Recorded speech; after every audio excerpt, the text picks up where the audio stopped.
सावलीत वाळणारे आणि झटपट बनणारे असे 4 प्रकारचे मी पळी पापड घेऊन आलेले आहे। त्याची रेसिपी जर शेवटपर्यंत पाहायची असेल तर व्हिडिओ मात्र नक्की पहा। जर हा व्हिडिओ तुम्हाला आवडला तर व्हिडिओला लाईक करा, चॅनलला सबस्क्राईब करा आणि बेल आयकॉनवरती क्लिक करा।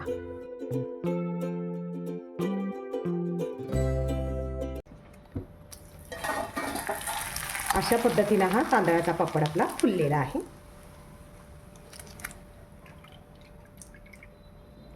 हे पहा। चला आता आपण याची रेसिपी पाहूया। इथे मी 1 वाटी तांदूळ घेतलेले आहेत। हे तांदूळ आता 5 ते 6 तास आपल्याला भिजत घालायचे आहेत। हे सुरुवातीला आपण हे स्वच्छ पाण्याने धुवून घेऊया, म्हणजे याच्यावरती जर काही पावडर वगैरे लावली असेल तर ते निघून जाईल। यानंतर हे तांदूळ जे आहेत हे स्वच्छ धुवून घेतलेले आहेत। आता हे आपण भिजत घालूया। भिजत घालण्यासाठी थोडंसं पाणी टाकूया त्यामध्ये आणि हे तांदूळ आपण 5 तास भिजवून घेऊया। तांदूळ भिजत घातलेले होते, 5 तास झालेले आहेत। असे हे तांदूळ भिजलेले आहेत। आता हे सगळे पाणी काढून घेऊया, कारण आपल्याला नंतर पाण्याचा अंदाज येईल। हे पाणी काढून घेऊन आपण मिक्सरच्या भांड्यामध्ये आपण ते बारीक करून घेऊ। अशा पद्धतीने मी यातले सगळे पाणी काढून घेतलेले आहे आणि हे तांदूळ आता आपण बारीक करून घ्यायचे आहे। यामध्ये आता आपण ज्या वाटीने तांदूळ घेतलेले होते त्या वाटीनेच आपण पाणी घालूया। सुरुवातीला एवढेच पाणी घालूया आणि बारीक करून घेऊया। आता आपण हे बारीक केलेले जे पीठ होते, 1 वाटी तांदूळ भिजलेले आणि त्याच्यामध्ये त्याच वाटीने 1 वाटी पाणी घातलेले होते, तर ते काय करूया आपण हे चाळणीमधून गाळून घेऊया। जर काही तांदळाचे कण असतील तर ते कण याच्यावरतीच राहू देत। अशा पद्धतीने आपण हे सगळं जे पीठ आहे हे चाळणीमध्ये सगळं गाळून घेऊया। हे पापड जे होणारे आहेत हे झटपट होणारे आहेत आणि ऊन जास्त न लागता फॅनचे जे वारे आहेत त्या फॅनच्या वाऱ्याखाली सुकणारे आहेत, त्यामुळे हे पटकन होतात पापड। अशा रीतीने हे सर्व गाळून घेतलेलं आहे पीठ। हे पहा, जरा थोडीशी वरती जे बारीक कण होते ते कण राहिलेले आहेत। हे पुन्हा एकदा बारीक करून घेतले तरी चालेल, नाही घेतले तरी चालू शकेल। आता ज्या वाटीने आपण तांदूळ घेतलेले होते त्याच वाटीने आपण आता इथे 6 वाट्या पाणी घालूया। 1 2 3 4 5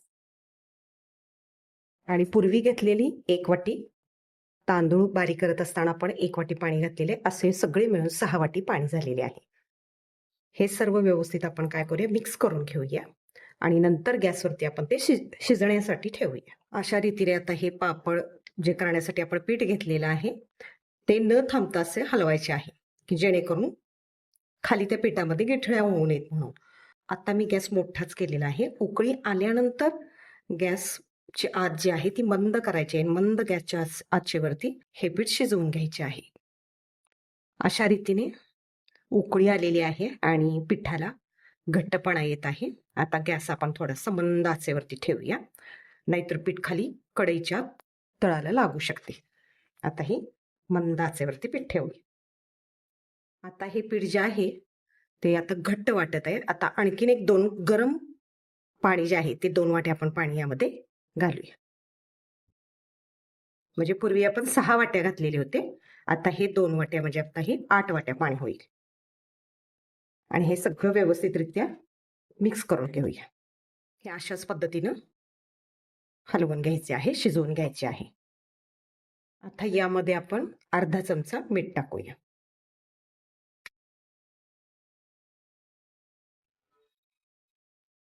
यामध्ये आपण अर्धा चमचा तीळ टाकूया। यामध्ये आता आपण पाव चमचा पापडखार टाकूया। पापडखार अजून थोडासा चिमटभर जरी तुम्ही टाकला तरी सुद्धा चालू शकेल, कारण पापड त्यामुळे हलका व्हायला मदत होते। अशा रीतीने हे पीठ शिजत आलेलं आहे। मला थोडेसे पीठ घट्ट वाटते म्हणून 1 अर्धी वाटी मी गरम पाणी इथे टाकत आहे, म्हणजे एकूण आपले 8.5 वाट्या पाणी झालेले आहे। तांदूळ जर नवा असेल तर थोडेसे पाणी कमी लागते, म्हणजे फार तर 8 वाट्या किंवा 7.5 वाट्यामध्ये होऊ शकते। बऱ्यापैकी नवाच तांदूळ घ्यावा आणि तो चिकट घ्यावा। मी इथे इंद्रायणी तांदूळच घेतलेला आहे, की जेणेकरून आपलं पीठ आहे ते पटकन घट्ट होऊन त्याच्या अशा एकजीव अशा आपल्या पापड्या होतील, कारण हे आपण आता पळी पापड्या करणार आहोत। बरोबर ह्याला आता आपण 20 मिनिट झालं. पहिले 5 मिनिट मोठ्या गॅसवरती उकळी आणलेली आहे. उकळी आणल्यानंतर 15 मिनिट गॅस बारीक केलेला होता मी आणि त्याच्यावरती मग हे 15 मिनिट असं पीठ शिजवून घेतलेलं आहे. म्हणजे एकूण 20 मिनिट मला लागलेले आहेत हे पीठ शिजवून घेण्यासाठी. तर हे चांगले पीठ शिजले तर आपले पापड फाटले जात नाहीत, चांगल्या पद्धतीने राहतात. तर ते एक महत्त्वाची टिप अशी आहे की सुरुवातीपासून शेवटपर्यंत जे आपण चमचा किंवा उलटण्याने जे आपण पीठ हलवत आहे ते उलटणं किंवा चमचा थांबवायचा नाही, नॉन स्टॉप हे असं फिरवत राहायचं आहे. कारण जर न फिरवता जर तो चमचा आपण थांबवला गेला तर त्याच्यामध्ये गिठळ्या होण्याची शक्यता असते. त्यामुळं पहिल्यापासून शेवटपर्यंत म्हणजे एकंदर 20 मिनिटे हे असे हलवून घ्यायचे आहे. अशा पद्धतीचे हे पीठ आहे. हे असे झालेले आणि होते घड्याळ लावून जर आपण केलं तर एक 15 मिनिटात हे पीठ तयार होते. हे त्याच्यावरती थोडीशी पिठावरती आता चकाकी आलेली आहे, म्हणजे आपले हे पीठ शिजून तयार झालेले आहे. आता हे आपण गॅस बंद करून घेऊया आणि पीठ थोडेसे थंड होऊ दे आणि नंतर आपण त्याचे पळीपापड टाकून घेऊया. पीठ कोमट झालेले आहे. अशा रीतीने ह्याचे आपले छोटे छोटे पळीपापड घालून घेऊया. आकाराने छोटे छोटे घेतल्यास कमी तेलामध्ये पण आपल्याला ते भाजता येते. जर आकाराने मोठे घेतले तर कढईमध्ये आपल्याला जास्त तेल घ्यावे लागेल. म्हणून हे बऱ्यापैकी छोटे छोटेच करून घ्यायचे आहेत. अशा पद्धतीनं 1 वाटी तांदळापासून 75 पळीपापड तयार झालेले आहे. आता संध्याकाळचे 6 वाजलेले आहेत. 6 वाजता मी हे पापड घातलेले आहेत. आता हे रात्रभर फॅनखाली राहतील आणि उद्या सकाळी आपण पाहूया हे कसे निघतात ते. अशा रीतीने थोडेसे सुकल्यानंतर ते आपण काढण्याचा प्रयत्न करूया. पूर्ण सुकल्यानंतर जर काढले तर ते चिकटण्याची शक्यता असते किंवा ती फाटण्याची शक्यता असते. त्यामुळं हे अशा पद्धतीने ओले आहेत तोपर्यंतच काढून घेऊया. आणि हे सावलीलाच सुकवलेले आहेत फॅनखाली. अशा पद्धतीनं हे आणखीन 2 दिवस आपल्याला फॅनवरती सुकवून घ्यायचं आहे. अशा पद्धतीने हे तांदळाचे पापड तयार झालेले आहेत. हा पहा, हा असा दिसत आहे. पातळ झालेला आहे त्यामुळे तो खुसखुशीत येतो. तुम्हाला जर जाड हवे असेल तर तुम्ही थोडंसं जाड घालू शकता.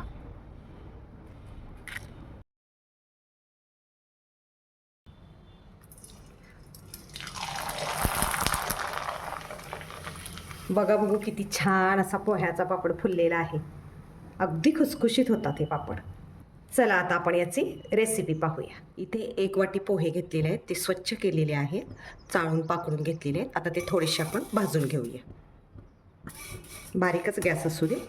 बारीक गॅसवरती 2 ते 3 मिनिट असे भाजून घेऊया की जेणेकरून ते कुरकुरीत असे होतील. कारण याची आपल्याला नंतर पूड करून घ्यायची आहे. 1-2 मिनिट मी मध्यम आचेवरती हे पोहे गरम करून घेतलेले आहेत. आता गॅस बंद करूया आणि हे थंड होऊ दे. हे थंड झालेले पोहे आता आपण मिक्सरमधून एकदम बारीक असे करून घेणार आहोत. हे असे बारीक करून घेतलेले आहेत. आता यामध्ये आपण 1 वाटी पाणी टाकूया आणि पुन्हा मिक्सरला चांगलं बारीक करून घेऊया, म्हणजे त्याची चांगली अशी पेस्ट करून घेऊया. यामध्ये आता आपण आणखीन 1 वाटी पाणी टाकूया जेणेकरून चांगली त्याची पेस्ट तयार होईल. 1 वाटी पोहे घेतलेले होते त्यामध्ये मी 3 वाटी पाणी घातलेले आहे आणि अशा पद्धतीची ही पेस्ट मी तयार केलेली आहे मिक्सरवरती. ती पेस्ट यामध्ये घालून घेऊया. अजून मी गॅस पेटवलेला नाही आहे. अजूनही आपल्याला 2 वाट्या पाणी घालायचे आहे यामध्ये. हे 4 आणि अजून 1 वाटी घालूया आणि हे 5 वाटी, ही 5वी वाटी आहे. असे 5 वाटी पाणी टाकूया याच्यामध्ये. गॅस न पेटवताच आधी हे सगळं व्यवस्थित मिक्स करून घेऊया, म्हणजे नंतर गुठळ्या होणार नाही आहेत त्याच्या. गॅस चालू केलेला आहे. पिठाला आता उकळी आलेली आहे. मी गॅस बारीक केलेला आहे. मंद आचेवरती आता हे 10 मिनिट आपण पीठ शिजून देऊया. एकसारखं असं हलवत राहायचं आहे, नाहीतरी खाली कढईला ते लागू शकते. हे मंद आचेवरती 10 मिनिट आपले पीठ शिजायला हवे. सावलीमध्ये होणारे असे हे वाळवणाचे प्रकार मी दाखवत आहे, कारण शहरी भागामध्येच बऱ्यापैकी सर्वजण फ्लॅटमध्ये राहतात, तिथे उन्हाचा थोडासा प्रॉब्लेम असतो. मग हे पापड प्लॅस्टिकच्या कागदावरती घालून 1 दिवस फॅनखाली सुकवले असता दुसऱ्या दिवशी ते निघतात आणि मग ते ताटामध्ये घालून किंवा थोडे दिवस जे तुमच्या गॅलरीमध्ये थोडंसं ऊन येतं त्या उन्हाला जरी ते ठेवलात तरी 1-2 दिवसात ते वाळून जातात. आणि हे खूप पातळ असतात त्यामुळं जास्त उन्हाची गरज याला भासत नाही. उकळी आल्यानंतर मी मध्यम आचेवरती 10 मिनिट हे पीठ शिजवून घेतलेले आहे. आता यामध्ये अर्धा चमचा मीठ टाकूया, अर्धा चमचा तिखट टाकूया. जर तुम्हाला तिखट नको असेल तर तुम्ही नाही टाकलात तरी चालेल. आणि हे सर्व मिक्स करून घेऊया. आता यामध्ये पाव चमचा आपण पापडखार पण टाकूया आणि हे सगळं आपण 1-2 मिनिट मिक्स करून घेऊया आणि गॅस नंतर बंद करूया. आता आपण या स्टेजला काय करूया, गॅस बंद करूया आणि हे थंड होऊ दे आणि थंड झाल्यानंतरच आपण त्या प्लास्टिकच्या कागदावरती घालायचे आहे. हे अशा पद्धतीचं पीठ आहे, म्हणजे जास्त पातळ नाही आहे, जास्त घट्ट नाही आहे. आता हे थंड झाल्यानंतर मात्र घट्ट येईल आणि त्यानंतरच आपण त्या प्लास्टिकच्या कागदावर आपण पापड्या करणार आहोत. आपले मिश्रण थंड झालेले आहे, बऱ्यापैकी कोमट आहे आणि असे छोटे छोटे आपण पळी पापड घालून घेऊया. जास्त पातळ नाही आणि जास्त दाट नाही, असं मध्यम स्वरूपाचं घालून घ्या आणि छोटे छोट्या आकारामध्येच केले तर बरं पडेल, म्हणजे कमी तेलामध्ये ते आपल्याला तळता येईल. अशा पद्धतीने 1 वाटी पोह्यापासून 50 पळी पापड तयार झालेले आहेत. आता हे 1 दिवस फॅन खाली सुकवून घेऊया आणि दुसऱ्या दिवशी 1 दिवस उन्हामध्ये ठेवूया. अशा रीतीने रात्री आपण हे पोह्याचे पापड प्लास्टिकच्या कागदावरती घातलेले होते. आता सकाळ झालेली आहे, फॅन खाली रात्रभर हे सुकलेले आहेत. आता हे निघतायत का पाहूया. हे अशा रीतीने निघतात, म्हणजे रात्रभर जर फॅन खाली ठेवला तर सकाळी ते अशा पद्धतीने ते निघतात. अशा पद्धतीने उलटून पुन्हा दिवसभर जर फॅन खाली ठेवला तरी सुद्धा ते सुकून जातील आणि 1 तासभर जरी ऊन यायला दिले तरी हे वाळून जातील. अशा पद्धतीनं हे पोह्याचे पापड तयार झालेले आहेत.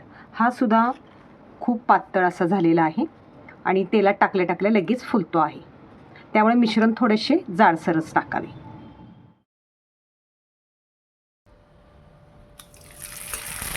अशा पद्धतीने हा पालकाचा पापड फुलतो. चला आता आपण याची रेसिपी पाहूया. आपण रवा पापड करणार आहोत. यासाठी पाणी मोजून घेत आहे.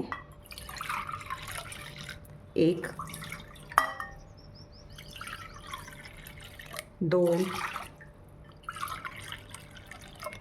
3 राहिलेल्या 3 वाटी, एकंदर मी 6 वाटी पाणी घेतलेलं आहे. तर राहिलेल्या 3 वाट्यामध्ये 3 वाटी पाणी मी कढईमध्ये घेतलेलं आहे आणि 3 वाटी राहिलेलं पाणी जे आहे त्याच्यामध्ये हा मी 1 वाटी रवा टाकून घेत आहे, की जेणेकरून त्याच्यामध्ये गिटळ्या होऊ नयेत म्हणून मी ही आधीच ते पाण्यामध्ये टाकून घेतले. पाणी आपण गरम करून घेऊया. यामध्ये अर्धा चमचा आपण मीठ टाकूया. थोडेसे या पाण्यामध्ये आपण जिरे पण टाकून घेऊया. पाण्याला उकळी आलेली आहे. आता यामध्ये आपण तर हा रवा आपण जो भिजत घातलेला होता तो टाकून घेऊया आणि हा हलवून घ्यायचा आहे. मी काय केले आहे, 3 वाटी पाणी मी आधी कढईमध्ये घेतले होते आणि राहिलेल्या 3 वाटी पाण्यामध्ये मी 1 वाटी रवा भिजवला होता, की जेणेकरून उकळी आल्यानंतर डायरेक्ट रवा जर टाकला तर गुठळ्या होण्याची शक्यता असते, म्हणून मी तो पाण्यामध्ये आधीच भिजवून घेतलेला आहे. आता मोठ्या गॅसवरती उकळी येऊ देत आणि नंतर मग मध्यम आचेवरती किंवा मंद आचेवरती तो आपल्याला 20 मिनिट शिजवून घ्यायचा आहे. आणि हे असं सतत ढवळत राहायचं आहे, नाहीतर त्याच्यामध्ये गिटळ्या होण्याची शक्यता असते. इथे मी रवा एकदम बारीक रवा असा वापरलेला आहे. आता मिश्रण आपलं घट्ट होत आहे. मी गॅस बारीक केलेला आहे, तर यावरती हे मंद आचेवरती आपण हे शिजवून घेऊया. आणि जर जास्त घट्ट वाटत असेल तर पुन्हा आपण थोड्या वेळानंतर 5 मिनिटानंतर 1 वाटीवर गरम पाणी टाकूया. मिश्रण थोडंसं घट्ट वाटत आहे. आता आपण याच्यामध्ये 1 ते 1.5 वाटी पाणी, 1.5 वाटी पाणी मी घेते, कारण आत्ता फक्त 7 मिनटं झालेले आहेत. अजून आपल्याला जवळजवळ 12-13 मिनटं शिजवून घ्यायचं आहे. तर यामध्ये मी 1.5 वाटी गरम पाणी घालते. अशा रीतीने मी हे 1.5 वाटी गरम पाणी घालते आणि हे व्यवस्थित सगळं मिक्स करून घेऊया. 20 मिनिट मंद गॅसवरती शिजू देत. जर चांगलं पीठ शिजलं तर त्या पापड्यांना तडा जात नाही किंवा त्या फाटल्या जात नाहीत. एक 15 मिनिट झालेले आहेत, 15 ते 16 मिनिट. आता आपण काय करूया, यामध्ये पापड खार एक पाव चमचा टाकूया आणि आपला घरातला खाण्याचा सोडा जो असतो ती एक फक्त चिमट टाकूया आपण त्याची. आणि हे सगळं असं मिक्स करून घेऊया. आणि यामध्ये 1 वाटी पालक मी धुवून स्वच्छ चिरून घेतलेला आहे, तो पण यामध्ये टाकूया. आणि हे सर्व काय करूया, मिक्स करून घेऊया. आपल्याला हे 20 मिनटं एकंदरीत शिजवायचं आहे. आत्ता एक 15-16 मिनटं झालेले आहेत. 20 मिनटापेक्षा अजून एक 5 मिनिट जादा शिजवले तरीसुद्धा चालू शकेल, कारण चांगलं शिजलं गेलं आहे, चांगली त्याच्यावरती चकाकी आली गेली की पापड फाटला जात नाही. अशा रीतीने बरोबर 25 मिनिट झालेले आहेत. आता गॅस बंद करून घेऊया. मिश्रण थोडेसे कोमट झालेले आहे. आता हे आपण घालून घेऊया. हे जास्त पातळ घालायचं नाही, कारण वाळल्यानंतर खूपच पातळ होतात आणि पापड मोडले जातात, म्हणून बऱ्यापैकी हे जाडच घालायचे आहे. हे अशा पद्धतीने छोटे छोटे पापड आपण घालून घेऊया. अशा रीतीने आपले 1 वाटी रव्यापासून 35 पळी पापड झालेले आहेत. अशा रीतीने फॅनखाली 2 तास झाले ठेवलेले आहेत आणि अशा पद्धतीनं हा पापड उलटत आहे. आणखीन एक पापड दाखवते. हा असा पापड निघालेला आहे. हा आता ह्या बाजूने पण फॅनच्या वाऱ्याने सुकले जाऊ. अशा पद्धतीने आपले रवा आणि पालकाचे पापड तयार झालेले आहेत. मी जाडसर मिश्रण घातल्यामुळे अशा पद्धतीचे जाड असे पापड झालेले आहेत, जे डब्यात ठेवल्यास अजिबात मोडले जात नाहीत. पण जर पातळ हवे असतील तर ते असेही घालू शकतो आपण. हाही पापड तेलात टाकल्यास फुलतो. मी शेवटच्या मिश्रणामध्ये थोडेसे तीळ टाकलेले होते.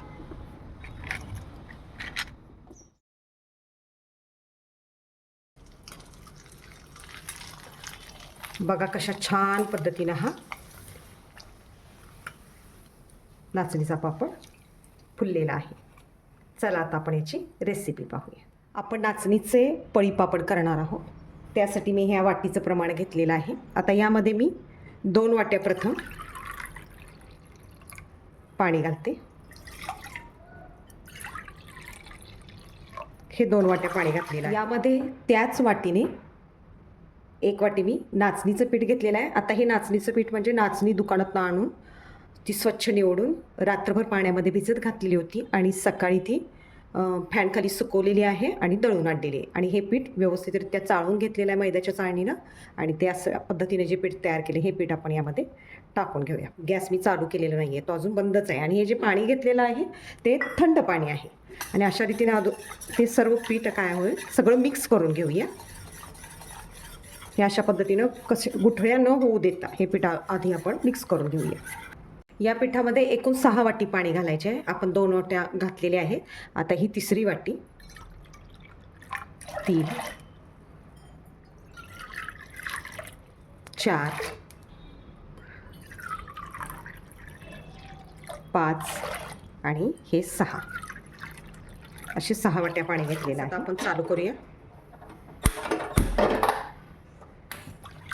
गॅस आता मी मोठा केलेला आहे आणि उकळी येईपर्यंत न थांबता हे ढवळायचं आहे. उकळी आल्यानंतर मध्यम किंवा बारीक गॅसच्या आचेवरती एक 25 मिनिट आपल्याला हे पीठ शिजवून घ्यायचे आहे. पीठ चांगले शिजले तर ते पापड फाटत नाहीत आणि चांगले होतात, वर्षभर छान टिकतात. अशा रीतीने पाण्याला आता उकळी आलेली आहे. पीठ आता शिजायला सुरुवात झाली आहे. आपण आता गॅस मंद आचेवरती करूया आणि 25 मिनिट आपण हे पीठ शिजवून घेऊया. अधूनमधून असं आपण हलवत राहूया, जेणेकरून ते पीठ खाली तळाला चिकटणार नाही. 10 मिनिट झालेले आहेत. पीठ मला थोडंसं घट्ट वाटत आहे, म्हणून मी याच्यामध्ये अजून 1 वाटी गरम कडक पाणी घालत आहे. 1 वाटी नाचणी पिठासाठी 7 वाट्या पाणी आपले झालेले आहे. हे चांगलं शिजवून घ्यायचं आहे. 15 मिनिट झालेले आहेत. आता यामध्ये अर्धा चमचा मीठ टाकूया. चवीनुसार मीठ टाका. तुम्हाला जास्त खारट हवं असेल तर थोडंसं जादा टाकलं तरी चालेल. पाव चमचा पापड खार टाकलेला आहे. त्यानंतर तीळ टाकलेले आहेत यामध्ये 1-2 चमचे. चवीसाठी मी ओवा पण टाकलेला आहे आणि अगदी पाव चमचा असा हिंग मी टाकलेला आहे. की खमंग असे छान व्हावेत म्हणून. आणि अजून एक 5 मिनिट हे पीठ चांगलं शिजून देऊया. आता बरोबर 25 मिनिट झालेले आहे. पीठ छान शिजलं गेलेलं आहे. हे असं दिसते बघा पीठ. अशा रीतीने मिश्रण कोमट झालेले आहे. असे त्याचे आपण पळीपापड घालून घेऊया. जास्त पातळ घालायचे नाही, जास्त जाड नको, असं मध्यम पद्धतीचं घालून घेऊया. अशा रीतीने 1 वाटी नाचणी पिठामध्ये 60 पळीपापड झालेले आहेत. आता 6 तास झालेले आहेत. फॅन खाली ठेवून निघते का पाहूया. अशा रीतीने हे निघत आहे. अशा पद्धतीने नाचणीच्या पिठाचे आपले पापड तयार झालेले आहेत. हे सुद्धा नाजूक असे होतात. तेलात टाकले की ते फुलतात.